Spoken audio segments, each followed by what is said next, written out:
Sensitivity is intelligence. With grace and skill, you have abundance. Welcome to the Psychic Hour. Host Kelly Brickel is a psychic medium, numerologist, healer, and teacher. Her passions are learning about the soul and energy. Whether through spirit, emotion, or vibrational numbers, there is always a pathway of information waiting to help. Now, here is your host of the Psychic Hour, Kelly Brickel.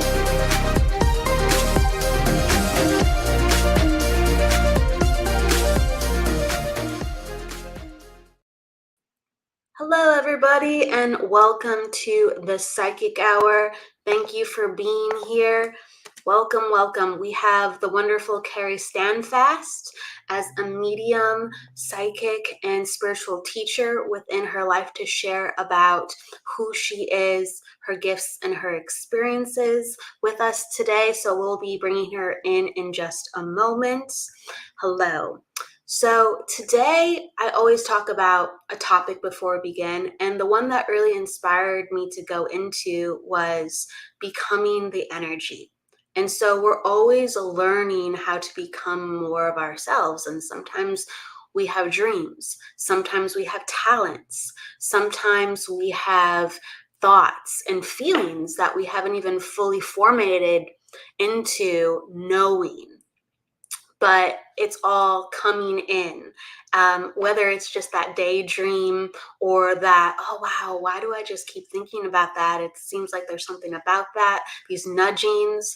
And we're all getting our energy in line closer to our truth. Again, whether we know what's going on or not. And so when we finally do have some awareness of this seems important to me, or yes, I have been thinking these things, we have to start to mold our energy and to become, because there's these large gaps in who we are. There's these large gaps in why can't we have it? Why is this so hard? Why do I feel like maybe it is just a dream? We need the schedule. We need our friends and family support sometimes. We need sometimes a class. We need action to mold us into who we are. And we really, I think, take that simplicity sometimes for granted, because I know, as you see me, like, okay, I do readings, and Kerry Standfast, she does readings, and I really want to hear perspective on this too. When you see us on platform, when you see us with our group readings or whatever class that we're presenting, you go, okay, like Kelly, she's a psychic medium. She teaches. She looks like she's having fun out there. But there's all this energy that went into us being who we are. And that is the many days and the many nights of going, who do I want to learn from? What book do I want to read? Am I really putting my energy into the right places and categories? And it's something that all of us go through. So whatever you're working on within your life right now, just trust. And our intelligence with our innate selves is so on point. If it doesn't make sense, if it doesn't feel good, you'll go, okay, well, I'm doing this now and I do feel way better because whatever led me to this moment, I knew that I kind of wanted to try this. You will pivot into then the next step of who you need to be. I mean, I had most interest within my work with, I would say, like psychic.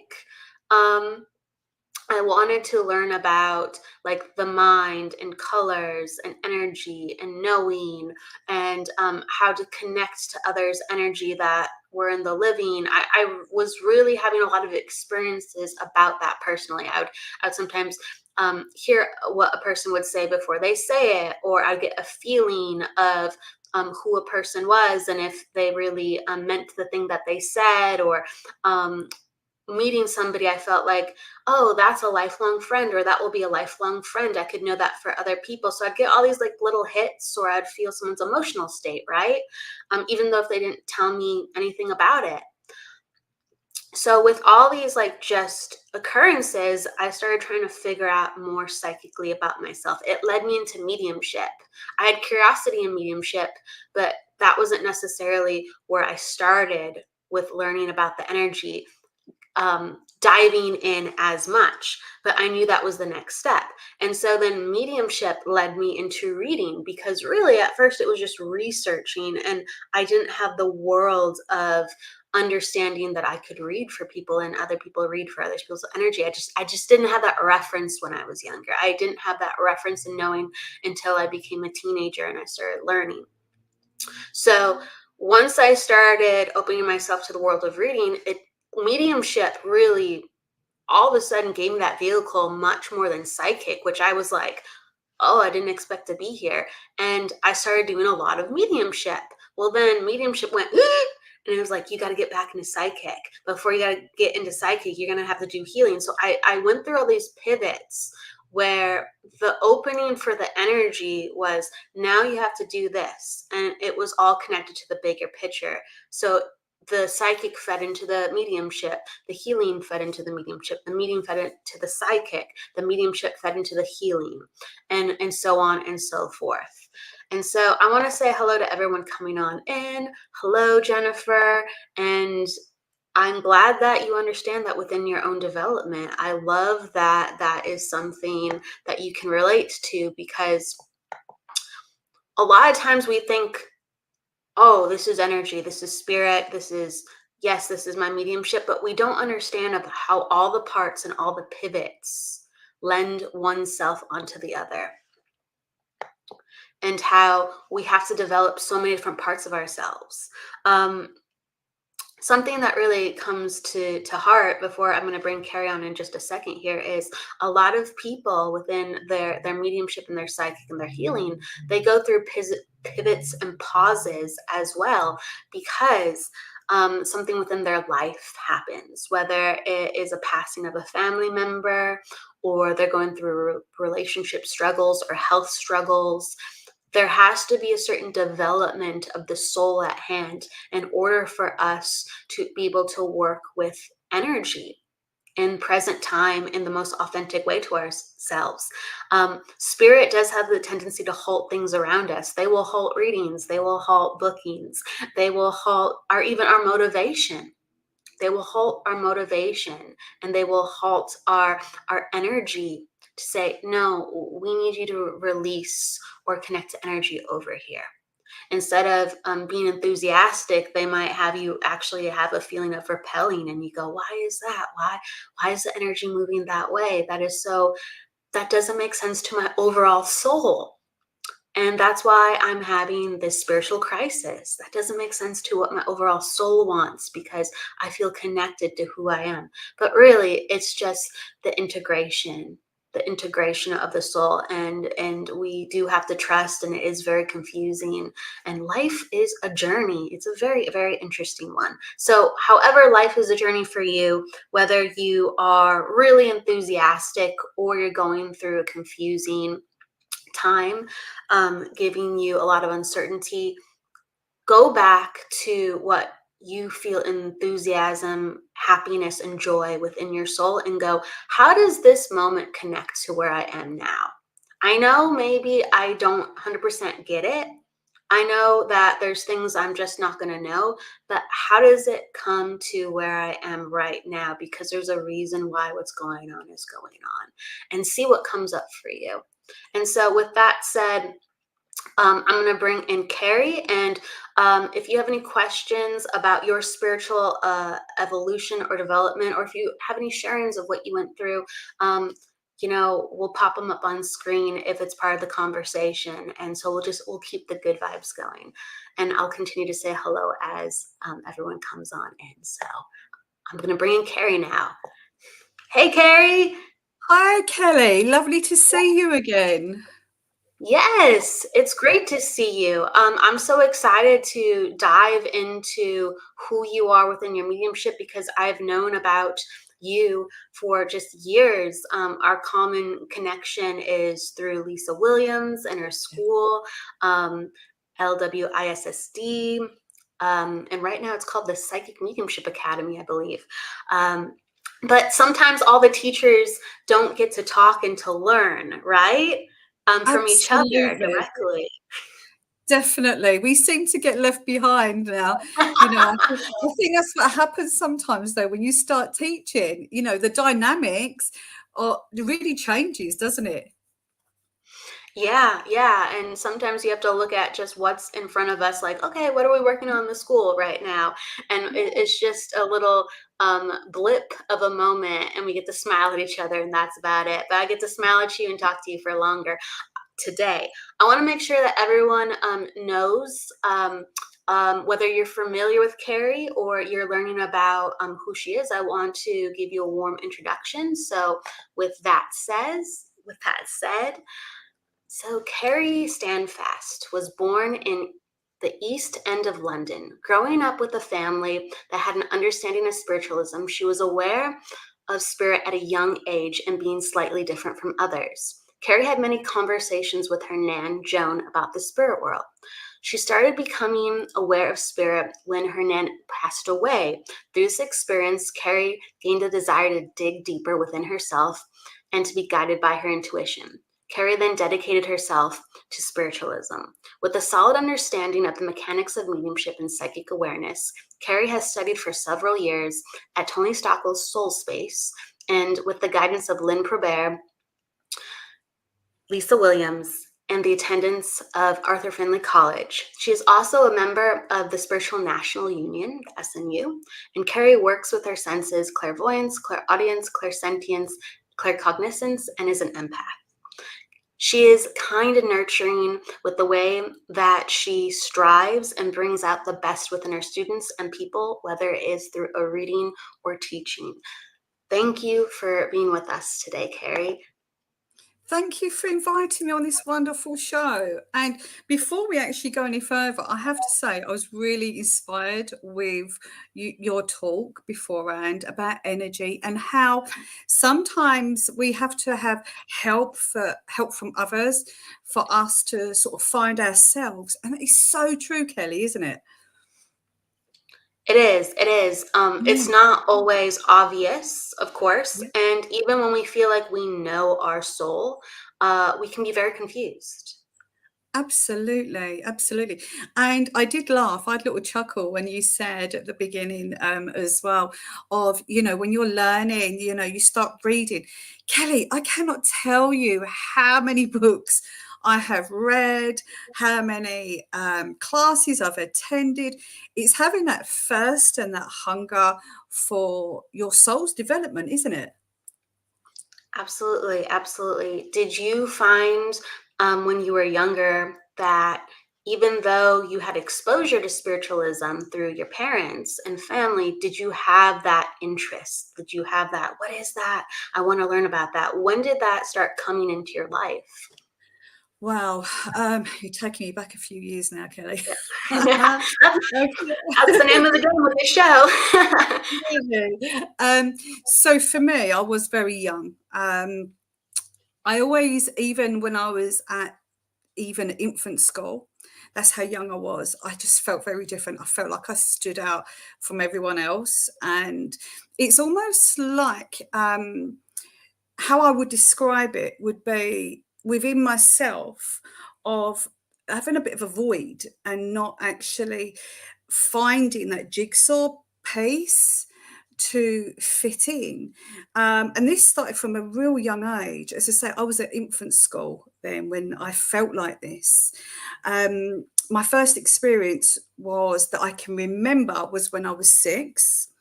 That was the communication with spirit, but also my dad, bless him, he said to me, he told me many stories of when I was younger, and he said to me, Kerry, you would drive me and your mum crackers. You would be in bed and you're like 2.5 years old and you're like, yabba, yabba, yabba, yabba, like it's chatting away and there's nobody there. And he said, and I have to say, Kerry, it did sort of like freak us out a bit, you know.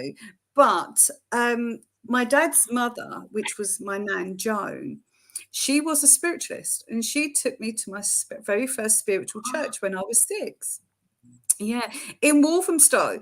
So it was an incredible experience. Didn't really understand it completely, but I remember the feeling of sitting in that church and being, wow, the feeling of energy. I could just feel energy. And it was quite amazing. And that's something, Kelly, that's really stayed with me, even to this day. Yeah. Hello, everybody. Hi. Hello, everybody. And thank you. Nice You to meet said you all. it's a feeling that has stayed with you. So do you remember when you were, again, I'm going back with you, when you were 6 years old, do you remember the feeling of spirit? Do you remember watching the people demonstrate and going, wow, this is so cool? What really made you feel at that moment that has journeyed with you all the way until now? So that feeling of when I was sitting in the audience watching the medium dem, if I'm honest, it wasn't the feeling of actually watching the medium. For me, I felt I was just surrounded within the spirit world.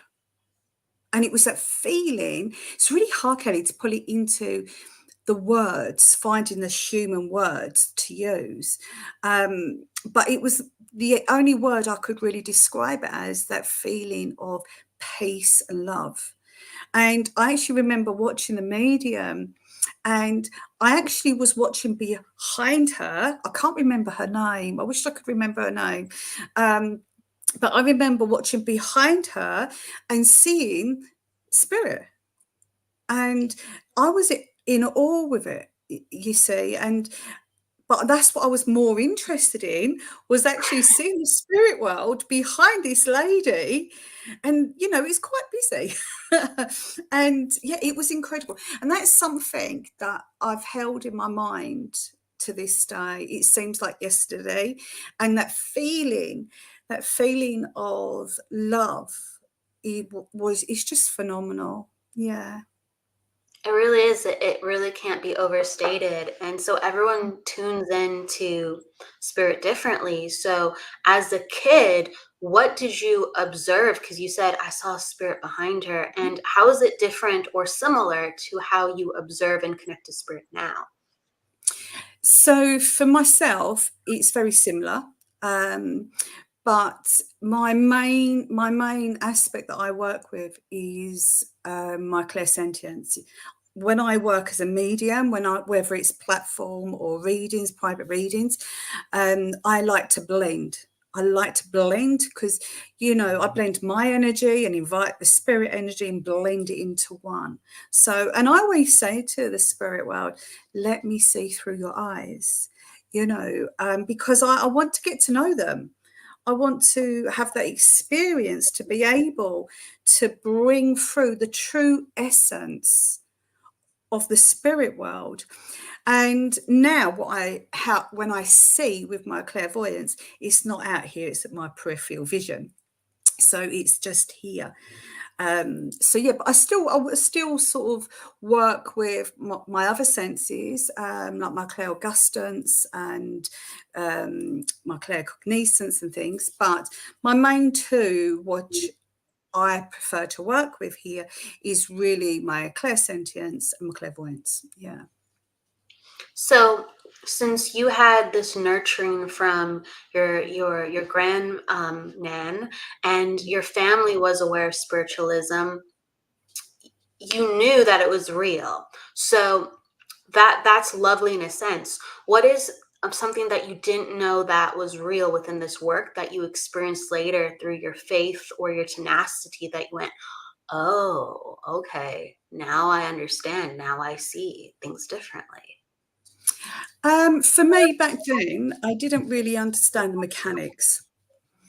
And the mechanics of mediumship, mechanics of of the spirit world, and also the mechanics of us as our own individuals, like our higher self and our soul.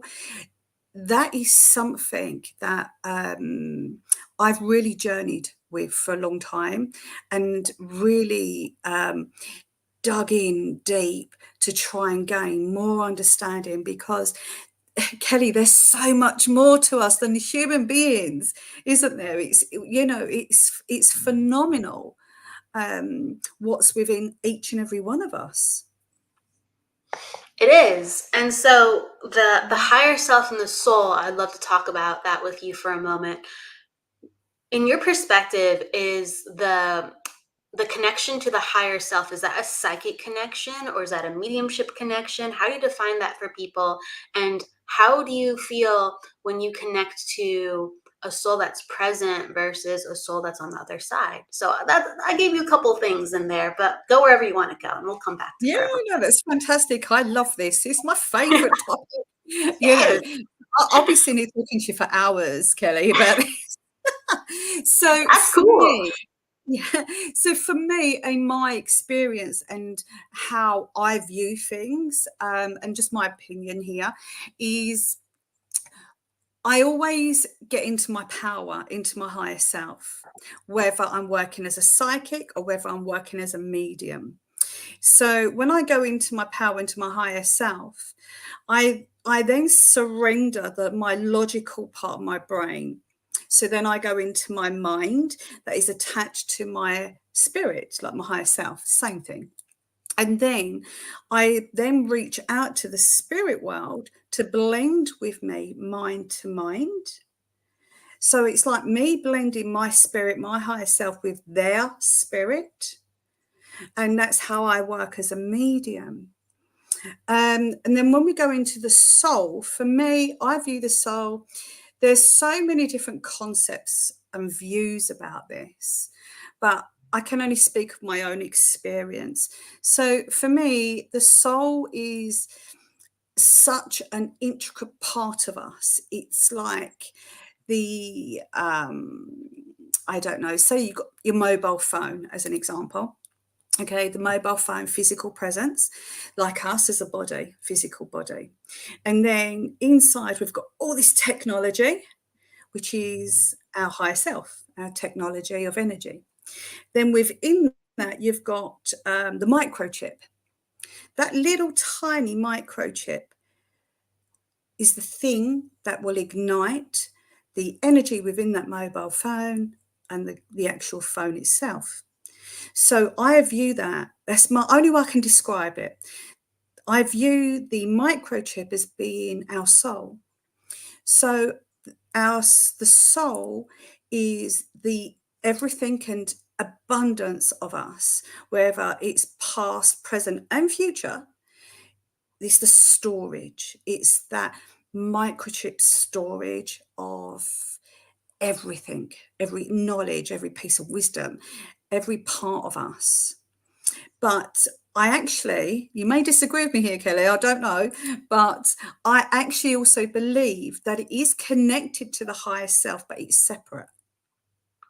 Oh, so okay. I heard you mention that a little bit earlier. So you believe that the soul is different than the higher self. Yes. And I know people who think the exact same thing, and I know people who think otherwise. And it's one of those topics where it's just how we view energy. I think that, how can I put, I don't know how to define it, because I understand exactly what you're saying, but at the same time I go, and let me know what you think. Let me know what you think. So like the higher self, I think it is connecting to a part of our soul. And so like the soul, sometimes I think about the energy that emanates connected to our aura. And so I think about the different layers of the aura. So I think about, like, how the aura is the expression of our current body and our emotions and our mind. But then I also think it is connected to the experiences of our past lives. And so that's where I see them bridge the gap. And sometimes I feel this eminence of higher self, and I go, oh, but a part of me kind of still feels connected to the overall like oneness as a soul and a higher self. So, but I get it. They're two different places. Yeah, absolutely. And I completely agree with you.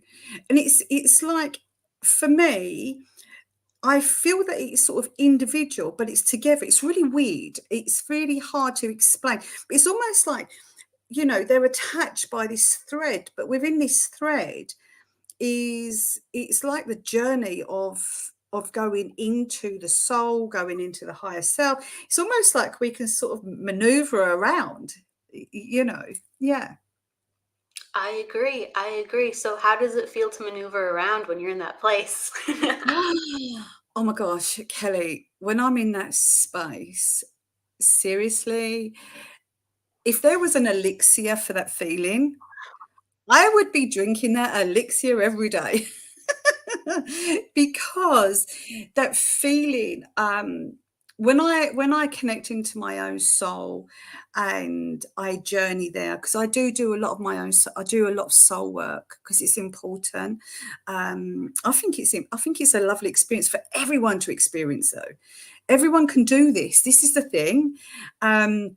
But when I go into that space and I journey into my soul, I find the words I have to describe it is, it's everything and it's nothingness.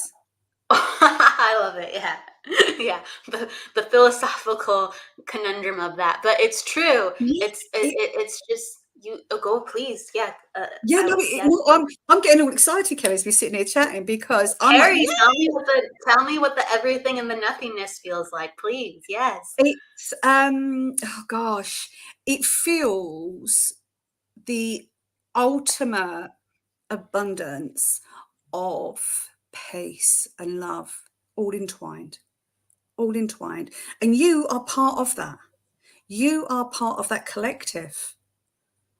And when when we get rid of that logical brain that keeps pulling us back and going, oh, you should be doing this, you're doing it wrong, and things like this, once we actually learn to let go of that logical aspect and just literally go with that flow, that ultimate surrender, to get into that space, it's just the most incredible feeling I've ever experienced in my life.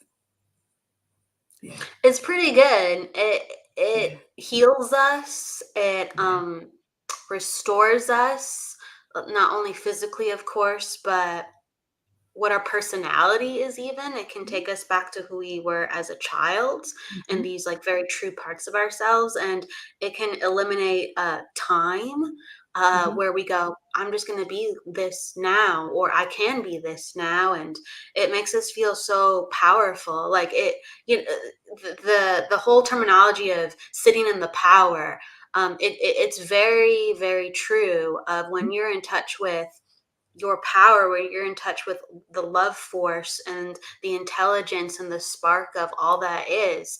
It's a pretty fantastic feeling. It's very fantastical. And I guess sometimes it's scary. I know it scared me. I'm a little bit more at peace with it, but it scared me in the past, especially when I was first developing, to go, okay, like, and the nothingness of it all. Like all this doesn't matter. All of this doesn't matter. It's just like energy expressing itself, and we're all connected because we're evolving in some way, but the pieces of it really doesn't matter. Like me being Kelly doesn't matter in the greatness of it all, but it all has a part to play. And so I do believe it absolutely matters, but you have to acknowledge the understanding of it doesn't at the same time. Absolutely agree. Definitely. And that's the journey, Kelly, that's the journey that I've had to discover. That aspect never like when I saw spirit and I experienced spirit when I was younger, that sort of came very much more natural. And then when you're going into, well, how does this work? Who am I? What am I about? And I remember questioning I used to drive my parents mad, Kelly, in questioning everything. Well, why is the grass called grass and why do you call it green? Who says that? I was dreadful. Everything I would question. No wonder I didn't get on very well at school. But now I understand. I understand why I was young and I was questioning all that, because it's that feeling of understanding and knowing that there's more than what we perceive to be. There's so much more, and we're really not taught where to look and feel and to hear. And so no wonder why as children we're going, what's this, what's that? Because you're not telling me about that over there or this over there. So you're telling me to look at this. Why is this important? Okay, tell me about it. And we all are learning from other people's experiences and from other people's perspectives. I know when I look at other people's lives around me, or if I'm really empathetic, I go, great, I've learned the lesson of watching them, and I know that I don't have to repeat it because I learned through their energy. And so that's a fantastic topic in itself. But what I want to ask you before we go a different direction too as well is within so we talked about spirit and the energy and the knowing, and it's just such this wonderful place, and we're acknowledging both parts of it. And you're a teacher, and you lead others, and you demonstrate, and you said you devoted yourself to spiritualism, so that is an enormous responsibility to honor, to grow within your work and as a person, and to set a good example and heal. And when we work with spirit, and here's the question, when we work with spirit, we really have to kind of embrace that place where we let go of ourselves, and we let spirit take over. So Kerry, you're building yourself up so much so you can be a light for others, but you're learning so much to let yourself go. What is that experience like for you? I'm really accepting of that, because I believe I've 25 years of experience. Okay, I'm still learning. Yeah. And I always will learn. I'll always continue to learn. There's never an ending to development, I don't believe. And it's like our soul is evolving, and so we have to just go along with that flow, with that evolving. But there are times, Kelly, and you spoke about it earlier actually, about taking time out. Last year I took a long time out for myself, because I was going through huge changes and massive trauma. There was trauma. I lost both my parents, so my soul had to really understand that concept. Sorry, can you hear my dogs in the background? Yeah, they're probably acknowledging your parents. I'm so sorry. Yeah, it's like, okay. So my soul, okay. We love your babies. I'm the dog lady. Okay, I have loads of dogs, and they're all rescue dogs. So yeah.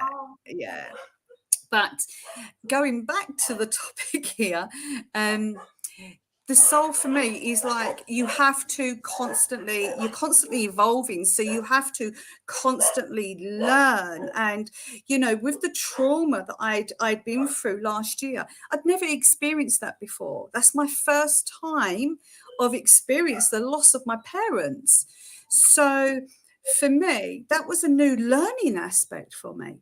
So I've really worked. Last year, took a lot of time out, and I've really worked on myself. I stopped my work as a medium, as a psychic, and I had to go within I had to go within and sit within the stillness of my own soul to try to understand the changes in my own life and how to navigate my own way through that.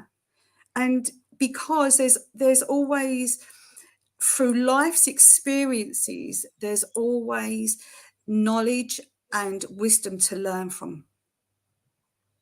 Yeah, absolutely. And that, I can only imagine. You said you lost both of your parents during such a short time period, within a year. And what did you find yourself learning from that place of uncertainty and such massive change? Wow, that's a big question, Kelly. Yes, yes, it is.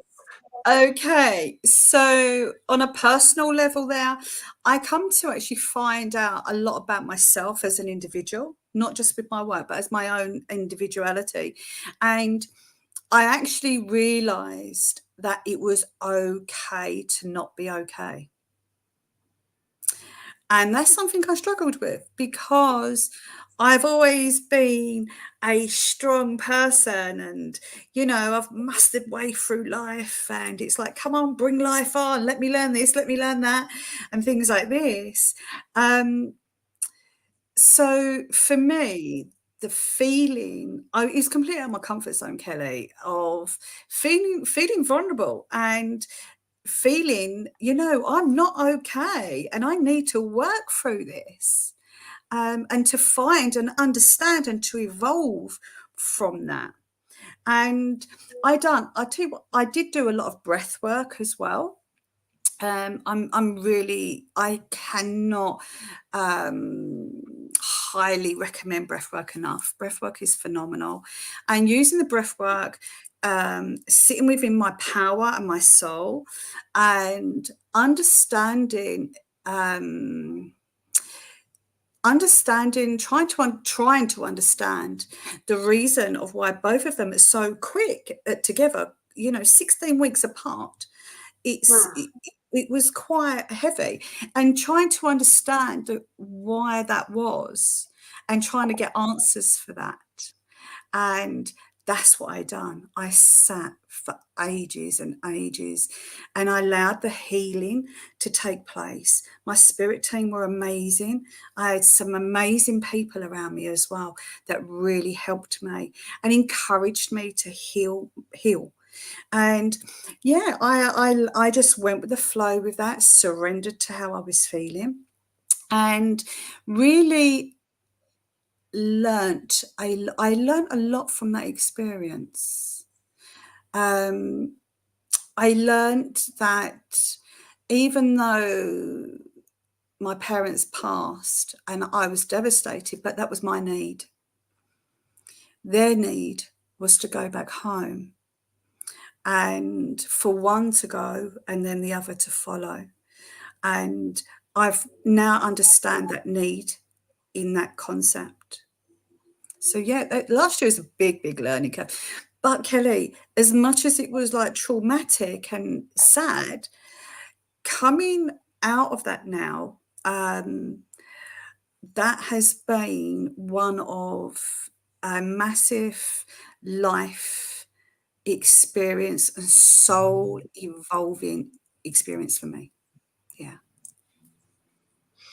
What did you learn about your soul with how you read now for others going through the loss of a loved one on that level with parents? I can now fully, and I do believe as well from mediums, a lot of mediums, we have to experience a lot of things in life and psychics to be able to understand others and their situations. But for me, it's given me that depth of understanding now of that feeling of that heartache and also the trauma of part of it feels like part of your soul goes with them. Wow. Yeah, absolutely. And that's something That's not talked about enough. That's pretty powerful what you just said. Yeah, and it's like when somebody actually says, I am heartbroken. I never, ever, Kelly, really understood the depths of that until that experience. And for me, even though our soul is all together and things like this, okay, but for me, there's a part, it's like a fragment of my soul has gone with my parents. Yeah. Yeah.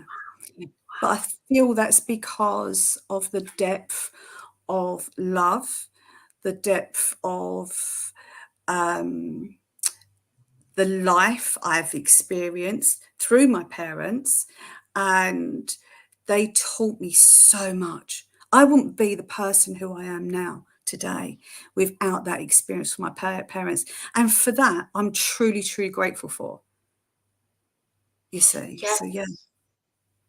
I do think when we have very close connections to our loved ones, like parents, friends, spouses, our energy is so intertwined with one another, so intertwined that I can only imagine, right, when that when a moment happens where we have to part in a certain way, because we're still all connected. I really, and you, I know, really truly believe that.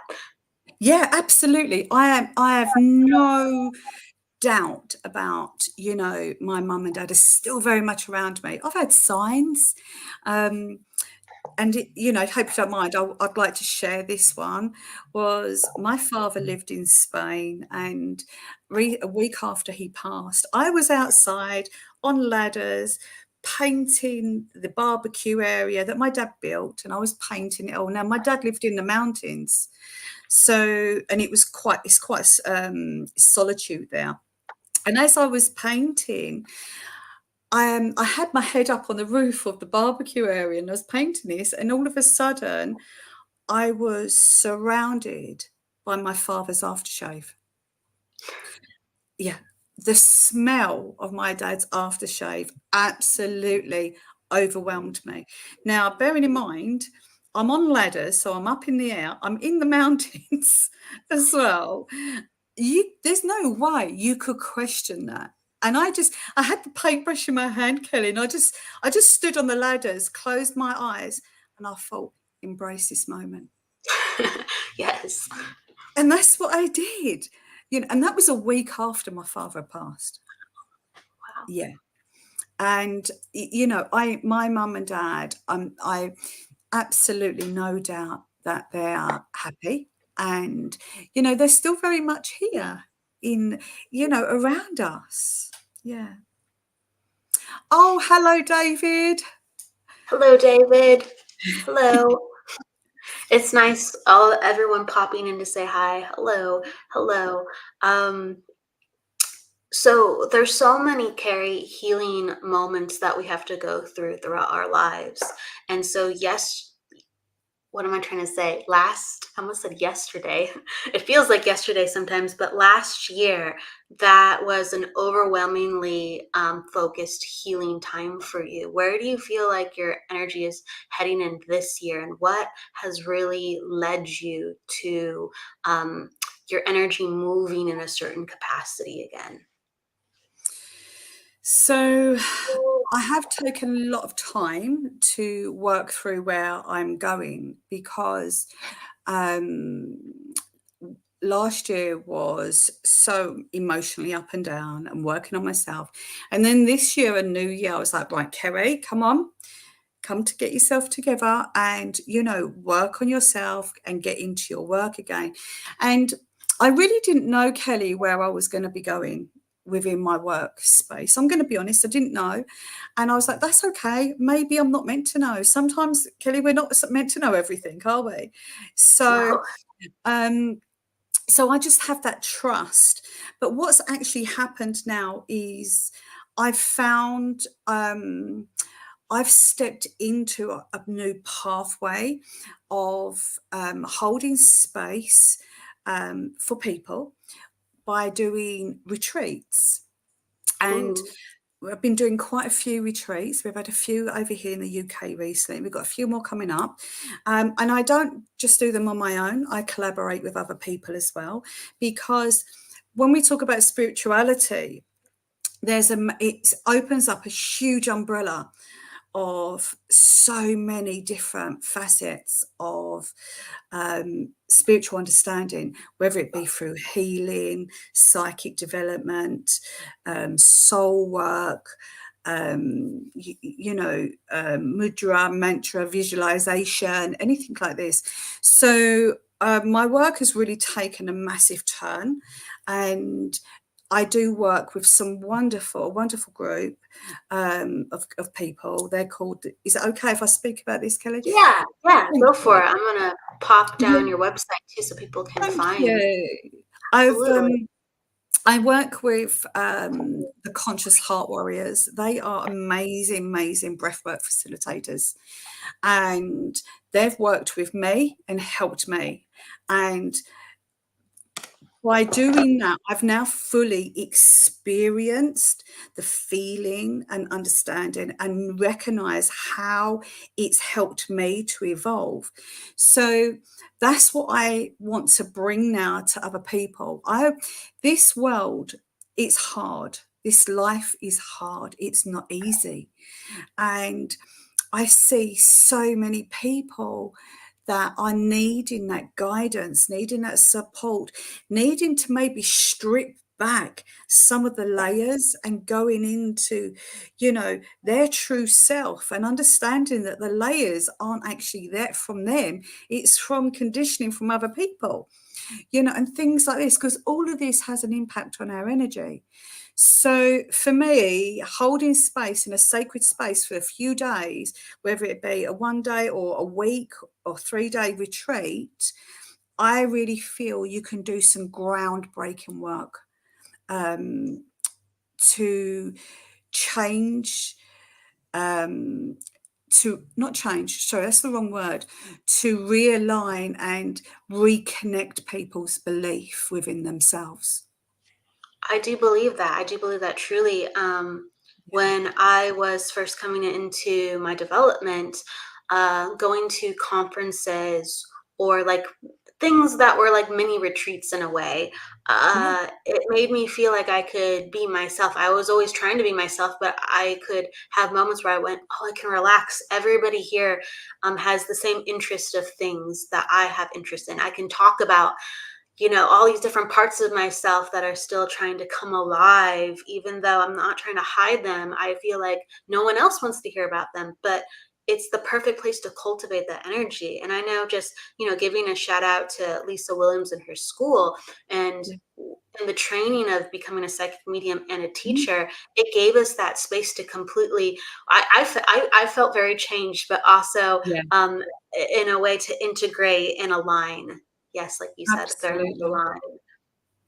Yeah, and being part of Lisa's school there, Lisa taught me so much of teaching, how to, we have all this knowledge, we have all this understanding with this amazing gift, let's share it with the world, but to do it in a professional way for personal responsibility. And that is really important. And, Lisa's school's done that for me. Yeah.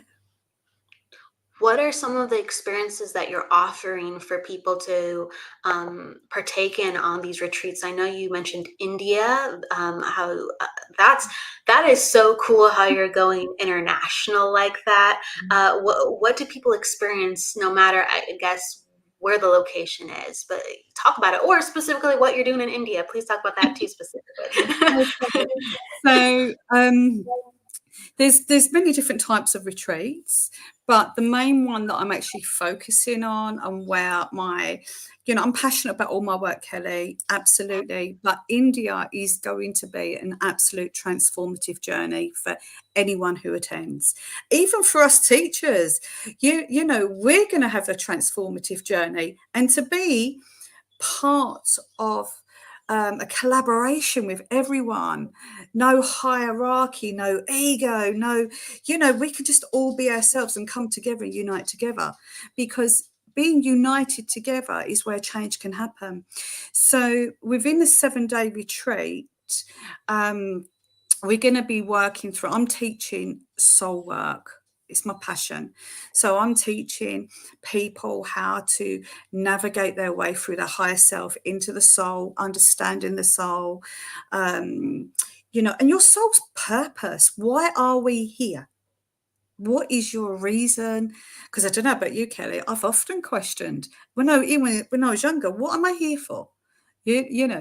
So I intend to take people on that journey to answer that ultimate question for themselves, not for me to answer it for them to answer it for themselves. And we're going to be bringing through as well. I'm part of a Buddhist lineage as well. So I've studied a lot of Buddhism. I've studied Hinduism and things like this. That was the only thing I was good in at school, Kelly, was RA, believe it or not. Yeah. Wait, it's the RA? RA, religious education, it's called. And we don't have that acronym or that distinction in our educational system that I know of. Are you like in elementary school and high school or things similar to that? Yeah, in high school. Yeah, that's the only thing I succeeded in, Kelly, was religious education. And I loved it. My parents was like, what? But yeah. But so I've studied a lot of different religions and different beliefs as well. So on the retreat as well, I am going to be bringing in mudra, mantra and visualization to really sort of bring in that surrender. And then the conscious heart warriors are going to be doing some amazing breathwork ceremonies as well, going into the breathwork, journeying through that, and also going through working in a bit in the shamanic aspect as well. And then we have a yoga teacher as well who's going to be doing yoga and sun salutations and things. And this is all on the beach. The place that we have, it's right on the beachfront and it's amazing. So if anybody's listening and is interested into coming along, partaking, it is a chance in a lifetime. It's in November. Please go to my website. If you go onto my website, immediately there's a pop-up that comes on. Then if you click onto events, you've got all information now. Yeah. What do you feel like so you mentioned breath work is a huge helper. What do you think are the greatest openers for your energy at this point? Openers, and I'm going to ask about grounders. So I actually believe here the breath, absolutely, without a doubt. I've had some amazing experiences with doing breath work. And the thing is, our breathing is what brings us into this world. We take our first breath into this world. We take our last breath to depart. So breath work is huge. It has a huge impact. And also when we're in pain, if we focus on our breathing and focus and keep our logical brain focused on the breath, we can actually control the pain as well. So there's so much to be said, and the power of that breath. So when you're doing breath work, you journey through it. It takes you through different realms of where you are, because you're really surrendering to that breath and you're really letting go of that logical aspect of us. And it's through the breath that does that. And for me, Kelly, grounding is being outdoors, my feet on the floor, barefoot. And yeah, I do. I love to be. I'm always in bare feet, Kelly. I even demonstrate in bare feet. I read that. I didn't know that, but I read that. Do you do that all the time, or only when you can? all the time. I was at a big spiritual festival a few weeks ago, and we had all these beautiful bell tents. It's all lit up overnight, it's stunning. And they have this big, massive gazebo. It's called the Buffalo Tent. And I was underneath the Buffalo Tent with an audience of people, and I'm like, right, shoes are coming off, boots are coming off, and I was in bare feet on the ground, on the grass, demonstrating. But it's so empowering for me. It's really empowering because I also feel energy, because we are energy and we're energy workers. We feel it. So for me, I can feel it through my feet. It's really strange. I've been told off several times, by the way, for that, doing bare feet. I don't think it's strange at all. I mean, grounding is a huge thing, just from the scientific, going a little bit logical right now, from just the scientific aspect of it. It literally regulates our hormones, and it strengthens our immune system. And I know when I touch my feet to the ground, or if I feel sunlight on my face, because that's where I really feel nature's energy, there's an electricity that kind of goes through me a different way. How does it feel for you? That's exactly, it's like a static energy, and it's just being with Mother Earth, you know, and her power of that, and connecting into that. Again, energy, we're energy, and connecting with to the Earth's energy, the core, is fantastic. Oh, Stacey, that's fantastic. You too. Oh, that's brilliant. So yeah, it seems a lot of people, when I've been looking here, you know, and someone's actually put about being careful in India. Someone is giving you some good intentions and I can blessings. fully understand why Stephanie said that. I have traveled to India 7 times. I've done a lot of study out in India as well. Wait, did you say 17 times? Yeah. You've been to India 17 times? 7 times. Oh, okay. I didn't hear that right. Okay, but still, 7 is a lot. Yeah. 7 times. Yeah. Wow. So for me, I never forget when I very first went. I was like, I said to my husband, where have you brought me? We're on this rickety old coach and we're bouncing along. The coach has got no suspension. And he said to me, you're going to be fine. You're going to love it, honestly. And I'm thinking, oh my gosh, you know. And then we goes to our hotel. I literally dumped the suitcase at the reception, and I walked down to the beach, took off my shoes, put my feet in the sand, closed my eyes, and the water was just going over my feet. And as I stood there, this is honest to God truth, right? I cried. And I was like, I feel home. Yes. It was an amazing, amazing experience. And my husband looked at me and went, I told you. Ooh. Yeah. So Stephanie, thank you for that. I completely understand why, definitely. But I'm quite knowledgeable of India, and there is a few of us going, so I'm not traveling alone. Yeah. It's a guided group. Yes. A guided, divinely guided group with so much love of India. That's amazing. One of these days, I would love to go to India. So you're very much inspiring me again.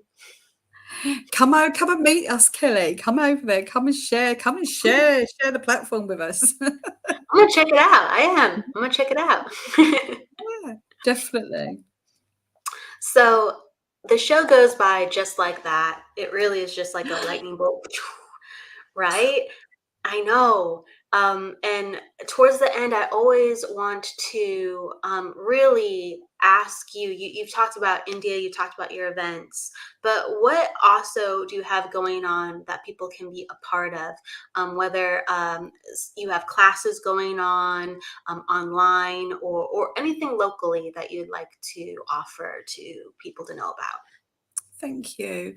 So Kerry. I do have regular development circles that are via Zoom. They've been going for a long time. And I also do teach a lot online of different courses. If you look at my website, you'll see many different courses on there. I'm very also into the ancient arts of divination. It's another one of my passions that I love, is bringing back the old traditional ways as well, because, you know, we're very much in modern day mediumship and things. It's really nice, I feel, to honour the past, bring the divination, and don't let it dispel away. So yeah, I do what they call a course of the ancient art of divination and the seer as well. And I do mentorships as well, which is either in a group based or on a private one-to-one with just me and myself, like my students. So yeah. So please, if you are wanting to step into your mediumship or develop through circles or courses, check Kerry Standfast's website out. She has a lot of wonderful resources, and she's a powerhouse. Absolutely. Thank you, Kelly. Absolutely. Before we depart, what is something that comes to mind, heart, or spirit that you would like to share with other people, whether it's a favorite saying or just off the cuff? I'm very much a person, Kelly, of off the cuff. Okay. Because I do believe in speaking from your soul and your heart space. And what I would like to share for anyone that's listening here, no matter what happens in this life, as much as it can be challenging and it can be really painful, and it can be you will experience times of where you feel just there's no end to this, there's no way out. Take it from someone who's been there, worn the t-shirt, okay? Because I'm living proof of that, and it took support, and it also I'm here and I've evolved from that experience, and at a time when I really didn't think I would. But it's having your faith is what will keep you going, and hope. Never ever give up hope. Hope is not just a simple 4-letter word. Hope is a miracle. And hope is so powerful, and it's through hope and faith that there's the light at the end of the tunnel. And what I also would like to say here is that anyone that has lost one of their family members, my saying is, it's never goodbye, it's see you later. And that's something that resonates within my entire being, because this here for me is our learning playground. Our home is spirit, but only when the time's right. Yeah. Yes, it all comes together, and thank you for highlighting the power of hope and faith. Yeah. I really think that a lot of people just need that reminder, truly. So again, thank you so much, Kerry, for being on the show with me today. You're always welcome. It's a see you later, not a goodbye from me to you. Yes. Thumbs up. Everybody is saying a little quick goodbye to us. Thank you, Jennifer, Stephanie, Stacia, and everyone else who has been with us here today. Vicky, David, Melinda, Tracy, so on. Thank you. I will see you next week for the Psychic Hour, everybody. And please join us if you feel inclined. We are doing a Father's Day service, donation base for psychic mediumship connections to loved ones in honor of fathers tomorrow, actually. And then also please come with us for the spiritual service For the Love of Spirit, hosted by Jennifer Rose, that she's hosting on Sunday. So a lot of opportunities to connect. Again, I want to give so much love to Kerry and everybody. Please go with love, luck, and light, and don't forget to live. Take care, everyone. Thank you. Thank you, Kerry. Bye.